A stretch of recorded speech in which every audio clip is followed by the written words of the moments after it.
Halo, Assalamualaikum warahmatullahi wabarakatuh. Apa kabar semuanya Bapak Ibu? Kembali lagi di channel saya, channel informasi yang mudah-mudahan bermanfaat buat Bapak Ibu semua.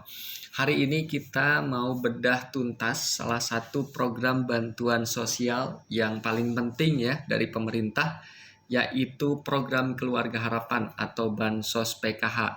Khususnya kita akan bahas secara tuntas panduan lengkap cara daftarnya untuk warga miskin dan keluarga yang membutuhkan. Nah, video ini akan sangat detail, jadi pastikan Bapak Ibu siapkan catatan begitu ya. Tonton sampai habis dan jangan sampai ada informasi penting yang terlewat.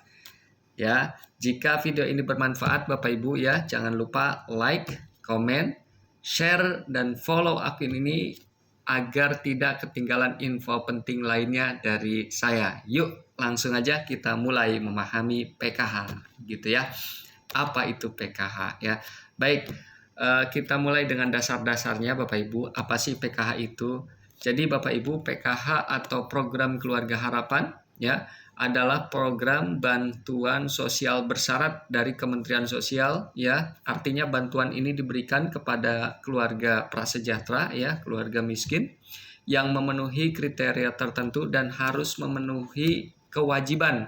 Misalnya anak sekolahnya harus rajin masuk sekolah, atau ibu hamil atau yang punya balita wajib memeriksakan kesehatannya di posyandu misalkan ya.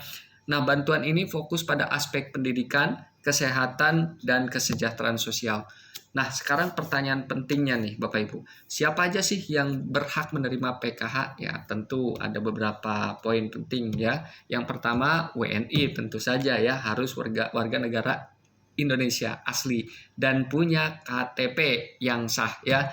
Kemudian terdaftar di data terpadu kesejahteraan sosial atau yang sekarang DTSN ya, sebagai pintu gerbang utama begitu. Nah, selanjutnya bila mana Bapak Ibu belum terdaftar di DTKS, langkah pertama yang harus dilakukan adalah urus dulu ya supaya masuk dulu di DTKS atau DTSN. Nanti kita bahas caranya ya. Nah, yang selanjutnya kategori keluarga miskin atau rentan miskin Bapak Ibu. Nah, penentuan ini dilakukan berdasarkan verifikasi pemerintah daerah setempat ya, mengacu pada data dan indikator kemiskinan. Selanjutnya yaitu memiliki komponen PKH ya. Hal ini lebih spesifik lagi ya Bapak Ibu.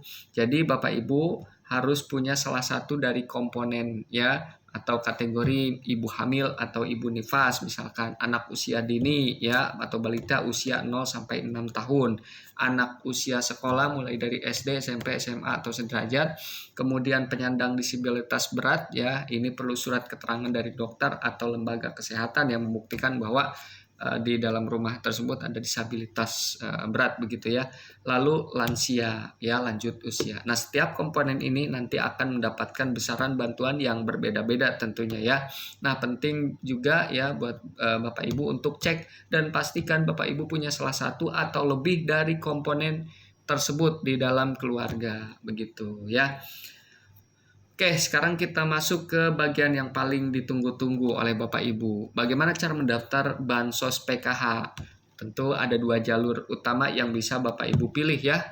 Yang pertama secara online, yaitu melalui aplikasi Cek Bansos Kemensos. Pastikan aplikasinya resmi ya. Atau secara offline, yaitu melalui kantor desa atau kelurahan gitu ya.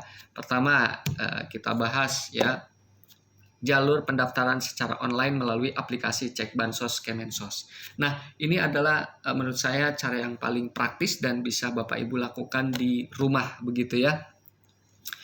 Jadi Bapak Ibu, pertama yang harus dilakukan ketika Bapak Ibu menempuh jalur secara online ya melalui aplikasi Cek Bansos Kemensos, unduh terlebih dahulu aplikasi tersebut Cek Bansos ya Kemensos. Bukanya di Google Play Store atau App Store ya untuk pengguna Android atau App Store. Nah, cari Cek Bansos di situ ya. Pastikan aplikasi tersebut resmi dari Kementerian Sosial ya. Kemudian Bapak Ibu lakukan registrasi atau buat akun baru setelah aplikasi terpasang ya. Buka dan Bapak Ibu akan diminta untuk login atau registrasi. Nah, pilih aja buat akun baru ya. Isilah data pribadi Bapak Ibu dengan teliti seperti nomor NIK ya, nama lengkap, pastikan sesuai dengan KTP Bapak Ibu, jangan sampai salah ketik. Kemudian alamat lengkap sesuai KTP, nomor ponsel yang aktif ya. Ini penting karena nanti akan ada notifikasi lewat nomor ya. Kemudian email aktif. Nah, ini opsional tapi disarankan begitu ya untuk cadangan komunikasi. Lalu kata sandi ya. Jadi buat kata sandi atau password ya. Dicatat nanti di buku, takutnya lupa ya passwordnya, nanti nggak bisa login. Lalu verifikasi akun ya, setelah mengisi data tadi Bapak Ibu akan diminta untuk melakukan verifikasi. Prosesnya adalah unggah swafoto dengan KTP, ambil foto selfie ya Bapak Ibu sambil memegang KTP ya. Pastikan wajah Bapak Ibu dan tulisan di KTP terlihat jelas, tidak blur dan pencahayaannya cukup begitu ya. Lalu unggah foto KTP ya. Ambil foto KTP Bapak Ibu secara terpisah, pastikan seluruh bagian KTP itu harus terlihat ya Bapak Ibu, tidak terpotong dan semua data terbaca jelas ya. Ada tipsnya nih Bapak Ibu, jika gagal verifikasi biasanya karena foto tidak jelas atau data tidak cocok. Coba ulangi dengan pencahayaan yang lebih baik dan pastikan data di KTP Bapak Ibu benar-benar terbaca dengan jelas ya.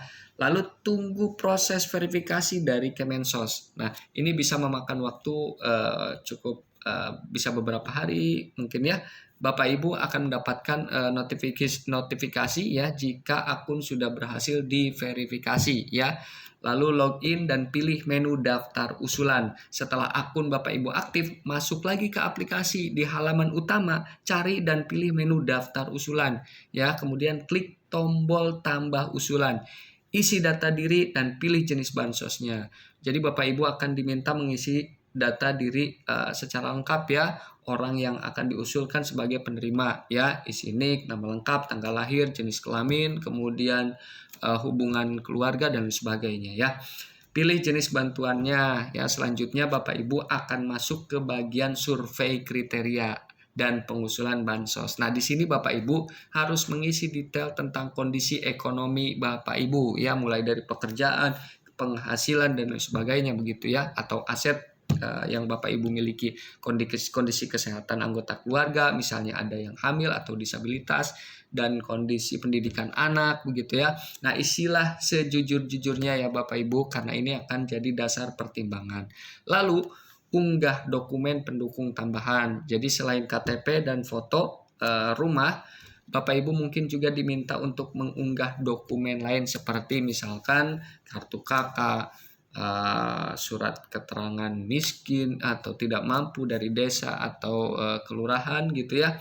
Kemudian surat keterangan kehamilan atau melahirkan dari bidan atau dokter ya, atau surat keterangan disabilitas dari dokter atau lembaga kesehatan yang berwenang, atau surat keterangan anak sekolah dari sekolah. Nah, lalu setelah semua data terisi dengan benar dan dokumen pendukung sudah diunggah, periksa kembali satu kali lagi ya Bapak Ibu, pastikan ya pemeriksaannya dengan baik. Jika sudah yakin, klik tombol kirim usulan atau selesaikan pendaftaran ya. Jadi Bapak Ibu akan mendapatkan notifikasi atau bukti pendaftaran. Simpan baik-baik ya Bapak Ibu. Nah, itu jalur pertama. Jalur yang kedua yang bisa Bapak Ibu tempuh adalah pendaftaran offline ya, melalui kantor desa atau kelurahan setempat.